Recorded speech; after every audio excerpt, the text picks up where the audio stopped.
Jangan lupa like dan komen, subscribe channel tutorial terbuka. Oke, sekarang kita coba kerjain soal nomor 1 yang B. Di sini diberikan fungsi fx sama dengan x ditambah 1 dan gx sama dengan 1 dibagi akar x pangkat 2 min 6x ditambah 8. Tentukan yang A, domain f, dan domain G. Nah, ini caranya sama kayak soal nomor 1 tipe yang A ya. Kita jawab di sini yang A, di sini domain f. Di sini kita udah tahu bahwa fungsi fx ini merupakan fungsi polinom. Jadi kalau fungsi polinom maka domainnya itu sama dengan x elemen bilangan real gini ya. Atau penulisannya itu kita pakai buka kurung kurawal.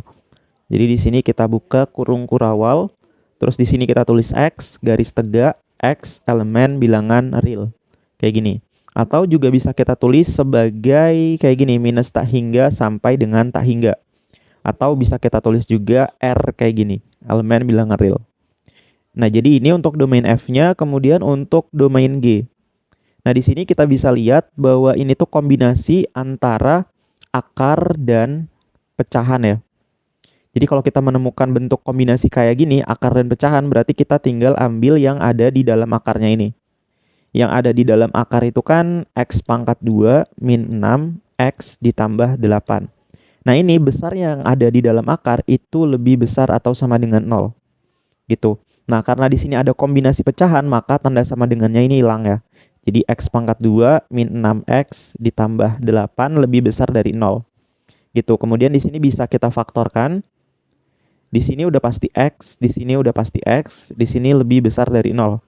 Nah, di sini PR kita mencari nilai dan tandanya yang ada di sini. Kemudian ini juga kita cari nilainya beserta tandanya. Nah, caranya ini tinggal kita ambil. Yang ini kan minus 6, yang ini 8. Nah, yang minus 6 ini kita cari dua angka kalau dijumlah itu hasilnya sama dengan minus 6. Yang ini dua angka kalau dikali hasilnya minus 8. Nah, angka berapa nih kira-kira? Nah, di sini kita coba pikir gitu ya. Kita pikir, kita kombinasi beberapa angka. Nah, setelah kita pikir-pikir, ternyata kita bisa coba pakai angka minus 2 dan minus 4. Nah, kenapa angka ini? Karena kalau minus 2 ditambah minus 4, itu hasilnya sama dengan minus 6. Jadi ini benar. Kemudian kalau minus 2 kita kali sama minus 4, hasilnya sama dengan plus 8. Ini plus ya. Plus 8. Jadi angka yang bisa kita pakai yang itu di sini minus 2 dan minus 4. Angka yang ini ya.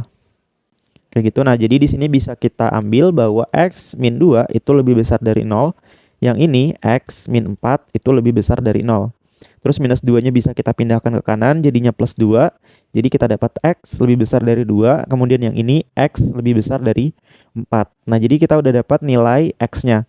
Nah, ini belum selesai karena kita perlu menggambarkan nilai x ini ke dalam garis bilangan. Jadi kalau kita gambarkan ke dalam garis bilangan kayak gini ya. Jadi di sini angka 2-nya bolong. Di sini angka 4-nya bolong. Nah, kenapa? Karena di sini tandanya bentuknya kayak gini ya, lebih besar, lebih besar. Jadi kita pakai bolong kayak gini. Nah, terus kita coba pakai angka bantuan di sini ya. Jadi angka bantuan yang bisa kita pakai di sini itu 1. Yang ini bisa kita pakai 3, yang ini bisa kita pakai 5. Nah, kita pakai angka 1 dulu. Angka 1 ini kita masukkan ke dalam sini ya. Ke dalam x min 2 dikali x min 4 ini. Nah, kita masukin nih 1 di sini. Kalau kita masukin kan berarti 1 dikurang 2 dikali 1 dikurang 4. Kayak gini. 1 kurang 2 hasilnya minus 1 dikali sama 1 kurang 4 hasilnya minus 3. Nah, ini tinggal dikali hasilnya di sini tuh plus 3. Gitu ya. Jadi di sini positif. Jadi positif maka di sini itu plus gitu. Nah, kemudian kita coba masukin angka bantuan 3. Jadi kita masukin di sini 3 dikurang 2 dikali sama 3 dikurang 4. 3 dikurang 2 hasilnya itu kan 1 ya. Dikali sama 3 kurang 4 hasilnya minus 1. Nah, ini kalau kita kali hasilnya minus. Jadi minus 1 maka di sini bisa kita tulis min gitu. Kemudian kita masukin angka bantuannya 5 ke dalam sini. Jadi kita bisa tulis 5 dikurang 2 dikali dengan 5 dikurang 4 gitu. Jadi 5 kurang 2 hasilnya 3 dikali 5 kurang 4 hasilnya itu 1 ya. Jadi kalau kita hitung hasilnya positif 3. Maka di sini itu plus kayak gini. Setelah ini, angka bantuannya bisa kita hapus ya. Jadi ini kita hapus kayak gini. Nah, kemudian kita coba lihat lagi di soalnya. Di soalnya itu untuk kasus DG ini tuh tandanya lebih besar ya. Berarti yang kita ambil nanti yang positif. Jadi yang ke arah ke sana sama yang arahnya ke sana gitu.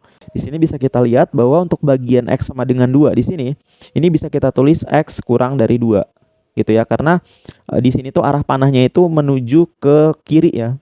Jadi di sini X kurang dari 2. Kemudian untuk bagian 4 ini, panahnya ini kan menuju ke kanan ya. Berarti di sini X lebih besar dari 4 gitu. Jadi ini merupakan domainnya.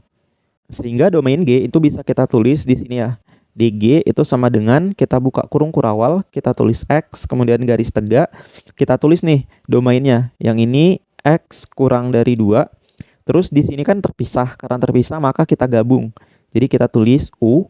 U ini tuh bisa dikatakan atau bisa juga diartikan gabungan gitu ya. Kemudian di sini X lebih besar dari 4. Nah, udah nih. Setelah itu kita tulis juga X elemen bilangan real. Gitu, diakhiri selalu ditulis X elemen bilangan real. Atau ini bisa kita tulis juga kayak gini. Jadi di sini kan 2 menuju ke kiri terus. Jadi di sini tuh 2 menuju minus tak hingga gitu. Terus kita gabung sama yang ini 4 ya. 4 menuju ke kanan terus. Jadi di sini 4 menuju tak hingga. Jadi ini domain untuk fungsi G. Kemudian kita masuk ke soal yang B. Soal yang B akan saya coba jawab di atas ini ya. Di atas ini kita jawab di sini FGX. Jadi di sini kita tulis ya FGX. Jadi ini tuh merupakan perkalian antara fungsi X dikali sama fungsi G. Gitu. Nah, fungsi F-nya itu kan ini ya, X ditambah 1. Kemudian dikali fungsi G-nya. Fungsi G-nya itu 1 dibagi akar X pangkat 2 minus 6X ditambah 8 gini. Nah, ini tinggal kita kali aja. Jadinya X tambah 1 dikali 1. Hasilnya X tambah 1 dibagi yang bawahnya. Yang bawahnya ini tinggal kita tulis ulang aja. X pangkat 2 minus 6X ditambah 8. Jadi FGX itu hasilnya yang ini. Gitu ya. Kemudian kita masuk ke soal yang C. Nah, soal yang C, domain FGX. Nah, di sini kita bisa dapat hasil akhirnya ya. Hasil akhirnya itu X ditambah 1 dibagi akar X pangkat 2 minus 6X ditambah 8. Nah, di sini karena kita melihat bentuk kombinasi ya di akhir soal yang B ini. Jadi ini kan merupakan bentuk kombinasi ya. Nah, kalau kita menemukan bentuk kombinasi kayak gini, berarti yang kita ambil tinggal yang ada di dalam akarnya ini. Yang di dalam akarnya harus lebih besar dari 0. Jadi X pangkat 2 dikurang 6X ditambah 8 harus lebih besar dari 0. Gitu. Nah, ini sebenarnya udah kita hitung di soal DG yang ini gitu ya. Jadi kita bisa lihat ini tuh mirip kayak yang ini. Ya kan? Nah, karena mirip maka kita udah bisa tebak bahwa nanti domain untuk soal yang C yang ini itu sama dengan domain G. Gitu. Jadi di sini bisa kita tulis domain FG itu sama dengan kita buka kurung kurawal di sini. Kemudian kita tulis X, kemudian garis tegak, kemudian kita masukin di sini tuh X kurang dari 2. Kita gabung sama X lebih besar dari 4, diakhiri dengan X elemen bilangan real. Gitu. Atau bisa kita tulis juga domain FG itu sama dengan yang ini ya, minus tak hingga sampai 2, terus digabung sama 4 menuju tak hingga. Kayak gini. Jadi ini jawabannya. Cara pengerjaannya sama kayak soal nomor 1 bagian yang A ya. Cuman di sini saya lebih cepat aja gitu ya. Karena yang 1A ini udah saya jelaskan di video sebelumnya. Oke, kalau teman-teman ada pertanyaan bisa teman-teman tanyakan aja di kolom komentar. Saya tutup videonya. Wassalamualaikum warahmatullahi wabarakatuh.